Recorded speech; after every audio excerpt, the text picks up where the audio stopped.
Top quality और consistent performance के लिए सिर्फ सिल्वर पंप नाम याद रखना।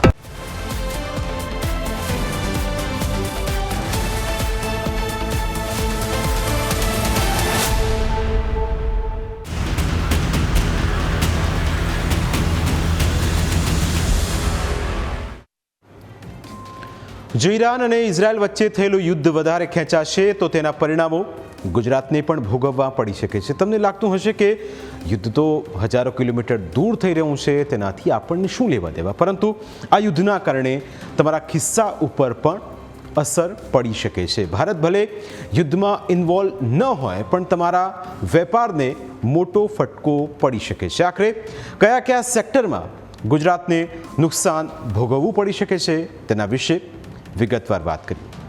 સૌથી મોટી અસર ક્રૂડ ઓઇલની આયાત ઉપર પડી શકે છે, કારણ કે ભારત યુએઈ પાસેથી મોટી માત્રામાં ક્રૂડ ઓઇલ ખરીદે છે. આ દરમિયાન ઈરાને સાઉદીમાં આવેલી દુનિયાની સૌથી મોટી અરામકો રિફાઇનરી ઉપર હુમલો કર્યો છે. હુમલાના પગલે આખી રિફાઇનરી બંધ કરી દેવામાં આવી છે. તેની સીધી અસર ભારત ઉપર પડી શકે છે, કારણ કે અરામકો રિફાઇનરી પાસેથી રિલાયન્સની ઓઇલ રિફાઇનરી મોટા પાયે ખરીદી કરે છે. ગુજરાત ભારતનું તેલ રિફાઇનિંગ હબ છે.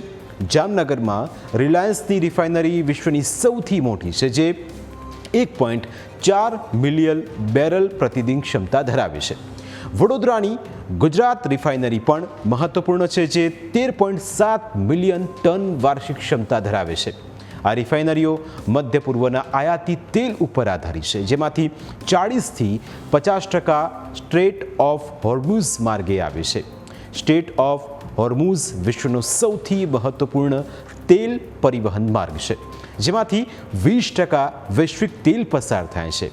ઈરાને આ માર્ગને બંધ કરવાની ધમકી આપી છે, જેનાથી ભારતના 50% તેલ આયાતને જોખમ છે.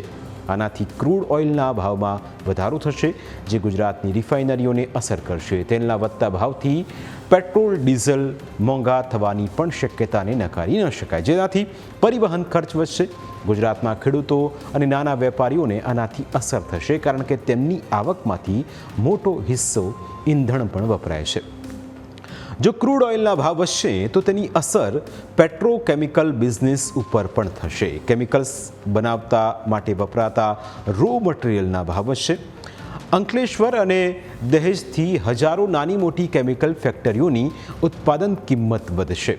જો ભાવ વધારો ગ્રાહકો પર નાખવામાં આવે તો પ્લાસ્ટિક અને કલરના ભાવ પણ વધી શકે છે. સુરતનો હીરા અને જવેરાત ઉદ્યોગ આખા વિશ્વમાં વ્યાપેલો છે.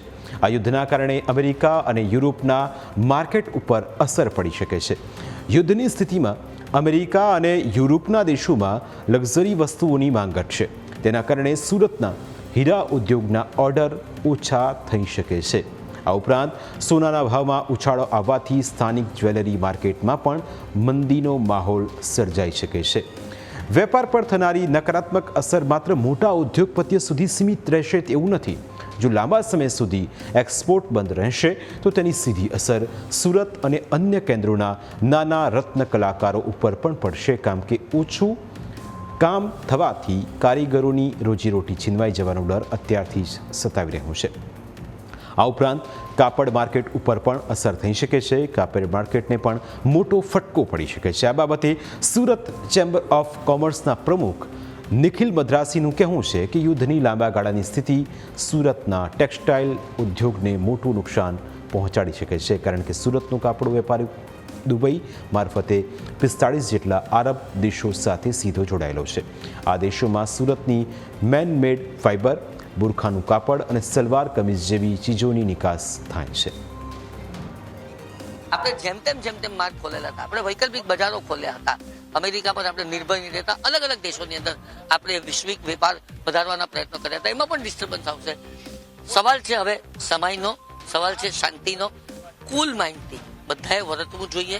ભારત સરકારને પણ અમારા એવા પ્રયત્નો રહેશે કે અમે આવા સંજોગોની અંદર ધંધા ઉદ્યોગને સરકાર કઈ રીતે મદદરૂપ થઈ શકે એ માટેની રજૂઆતોનો દોર હવે અમે શરૂ કરી શકીશું. પણ ચોક્કસ એમ કહી શકું કે આ જે પરિસ્થિતિ છે એ બહુ ચિંતાજનક પરિસ્થિતિ છે ઉદ્યોગને માટે, એમ હું નિશ્ચિતપણે માનું છું.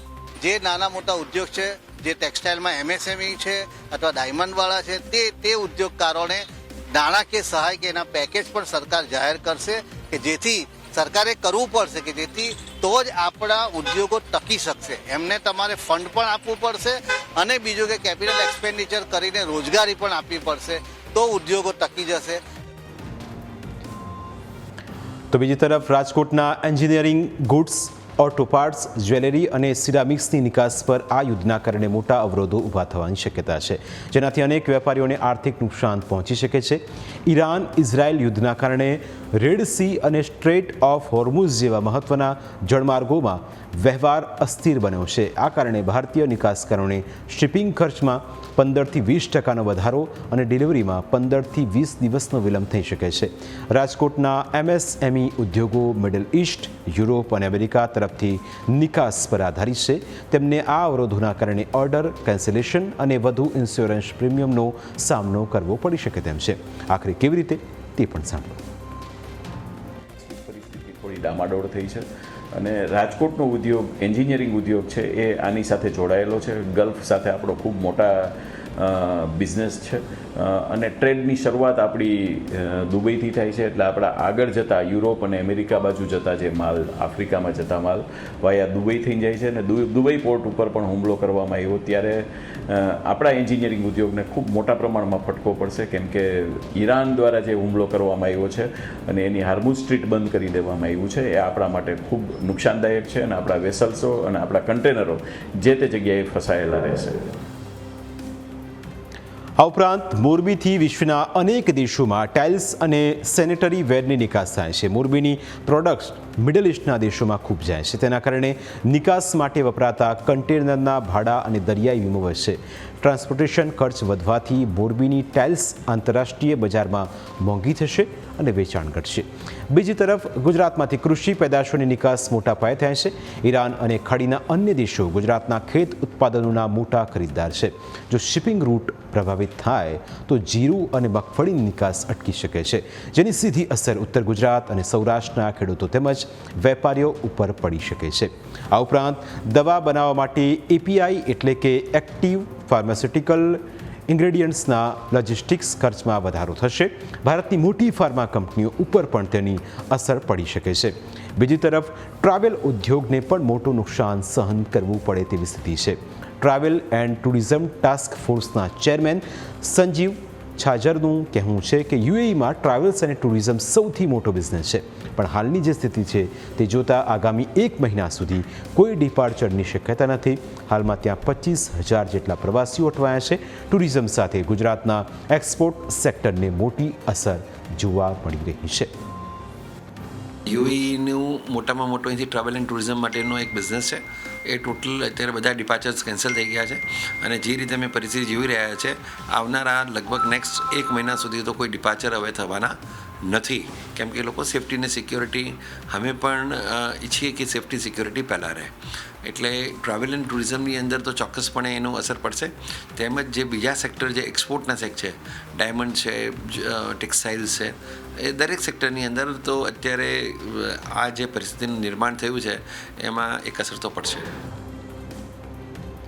મહત્વનું છે કે ભારતના મોટાભાગના સેક્ટરના વેપારીઓનો બિઝનેસ મિડલ ઇસ્ટમાં ફેલાયેલો છે અને તેની સીધી અસર વેપાર પર જોવા મળી રહી છે. તેવામાં સૌની નજર હવે યુદ્ધ ઉપર છે. સૌ કોઈ એવી જ આશા રાખી રહ્યું છે કે આ યુદ્ધ અટકે, નહીં તો નુકસાન બધાનું થશે. પ્રાઇમ 9માં સમય થયું છે બ્રેકનું. બ્રેક બાદ અન્ય મુદ્દા વિશે વાત.